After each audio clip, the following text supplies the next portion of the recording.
Assalamu алейкум рахматуллахи баракату. Кандайсыздар? Дагы бир ойлорумду жазып коеюн. Бүгүн ошо жана жасалма интеллект тууралуу.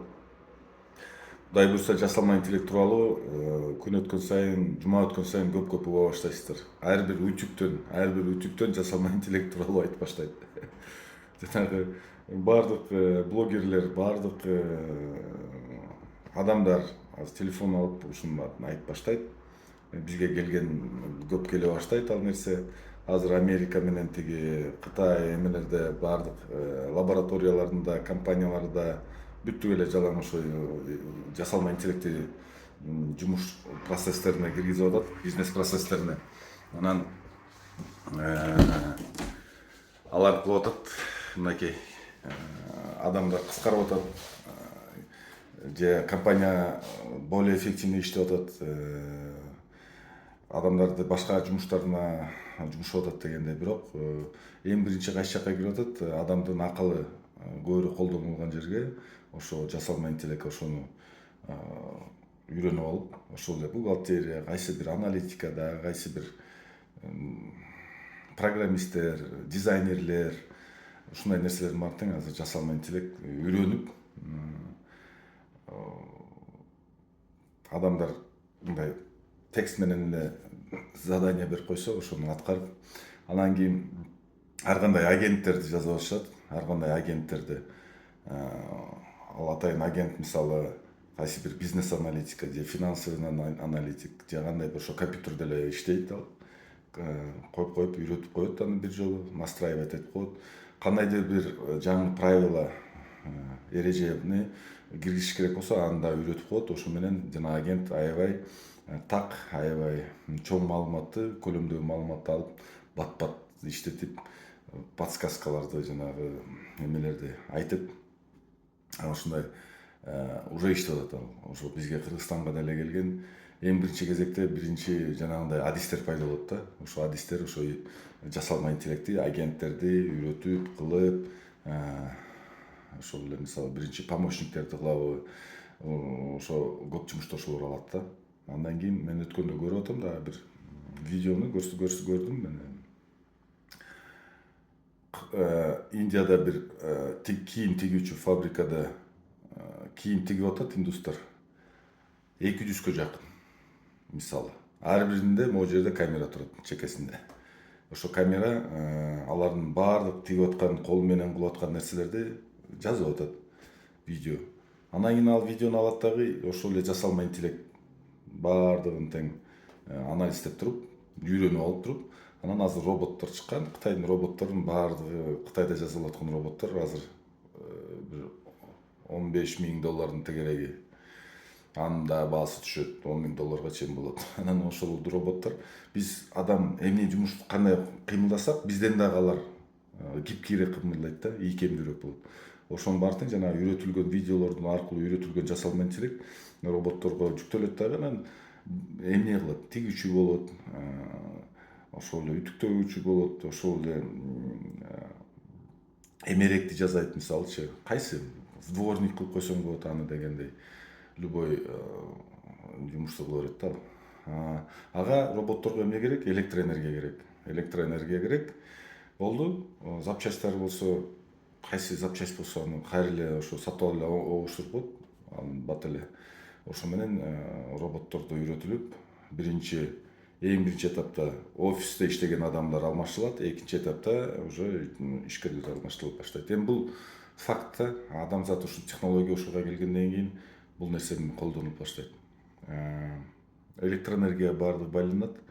Ошо ким кайсы мамлекет электроэнергияны көбүрөөк чыгарса, азыр мисалы эң көп Кытай ошо технологияларга, күн энергиясын колдонуп, жылына гигаватт, 100 гигаватт, 200 гигаватт ушунча киргизет да аларчы. Андан кийин эмнеге дегенде азыр күн энергиясы өтө арзан. Эң арзан ала турган энергия, өндүрүлгөн энергия бул күндүн энергиясы.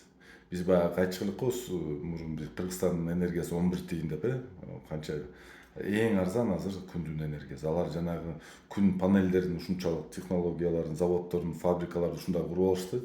Керек болсо ал фабрикалар азыр бош болуп атат да, мощностьтор аябай көп. Анан булар технология жанагы ошол жака көп акчаларды сарптаган, аябай 100 миллиард деген акчалар сарптап, ошо ар бир панель киловаттын КПД деп коет, полезное действие, ошосун көбөйтүп арзандатып атат да мындай четине. Болду, ошолорду кое берет. Ошо энергияны анан ал деген күн болгондо ал энергия өндүрүлөт да. Анан болсо түндө кээ бир сакташ керек да. Анчалык аябай көп өндүрүлгөнүн сакташ керек. Ошо сактай турган батареяларды, промышленный масштабтагы батареяларда азыр Кытай лидер болуп атат. Алардын ошондой заводдору бар атайын, мировой лидер. Ошол жагынан мисалы Америка дагы астыга чыга албайт. Азыр Кытай көп тармакта уже лидер болуп баштады да. Кытайлар азыр бир эле тармакта мындайча калды. Ошо жете элек. Булар жанагы чиптерди, микропроцессорлорду жанагы азыр тайванский заводдор 2 нанометр деп коет. Нанометр. Ошондой эмедеги процессорлорду чыгарат да. Алар ошондой Тайвандагы TSMC деп. Кытайлар азыр ошого жете элек, анткени аякта аябай татаал маселе дегендей. Ошондой бир маселе калып атат азыр. Бир маселе бул ошо канчалык адамдарды жасалма интеллект, роботтор алмаштыра баштаган сайын бир маселе чыгат. Ошону мамлекеттер чечиш керек. Кандай? Мисалы, адамдар бошоп баштады да, адамдар жумушсуз кала баштады. Ошо жумушсуз калып атканда алардын каражаты болбойт, алар айлык албайт. Айлык албаса, демек ошо жасалма интеллекттер, роботтор чыгарып аткан продукцияны ким сатып алат? Ким сатып алат айлык болбосо? Ошон үчүн азыр бир кандайдыр бир модельдер ойлонулуп атат. Кандай болуп адамдарга кантип айлык баштайбыз? Эми буларды эффективдүү, чарчабаган, электр энергия арзан болсо, иштей турган, ошо адамдан да жакшы так иштей турган, мен чарчадым, анан характерин көрсөтпөй турган роботтор иштей турган болсо, алар бир эле сатып алат жанагы. Алардын баасы менин оюмча $5000 чейин да түшөт дегендей. Анан кийин демек алар өндүрүшкө кирет. Аны өндүрүшкө киргизбеген компания убыточный болот, конкурентоспособный болбойт, конкуренттүү эмес болуп калат. Ошон үчүн алар айлашсам баардык компаниялар ошо жасалма интеллектке, роботторго өткөнгө мажбур болот да. Жумушсуз калса адамдар, алар каяктан айлык алат, каяктан алар кайра экономиканы ким сатып алат ошол эле чыгарган продукцияны деген маселе туулат. Ошо дүйнө жүзүндө азыр ошону ойлонушуп атат. Кээ бирлер айтат, кайра коммунизм келет деп. Кандай коммунизм? Көп нерсе баягы электроэнергияны өндүргөн мамлекетте болсо, мамлекет ошондой роботторду бир настройка кылып койсо, анан кийин ошолор роботтор иштесе, алар ошодон сатса элге, элге мындайча айтканда, эл дагы ошонун үлүшү болот да, ошондой ишканалардын мисалы да. Андан кийин алар ошо үлүштөн пайда алгандан анан доход алса, анан кайра жанагы өндүрүлгөн продукцияны сатып алат деген ошо бир эме да. Менин оюмча андай модель эмес. Менин оюмча ар бир үй бирден, экиден робот алып калат деп ойлойм да. Мамлекетте ошо кызыктар болот.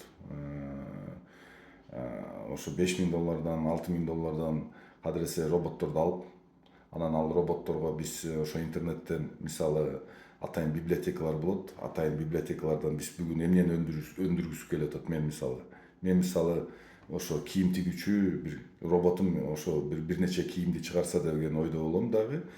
Ал роботго жанагындай обучающий материалды сатып алам. Кийин интернеттен скачивать этем. Роботум анан кийин бир кандайдыр бир көйнөк же кандайдыр бир шым тиге турган болсо, роботко ошол стандартта атайын инструкция келет да. Анан ошол стандартта ал так тигет да.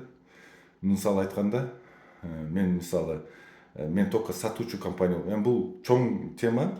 Аны болсо эмки видеодо айтып берейин. Ошо кабардар болуп туруңуздар, көп кызыктуу нерселерди айтып берип турам мен.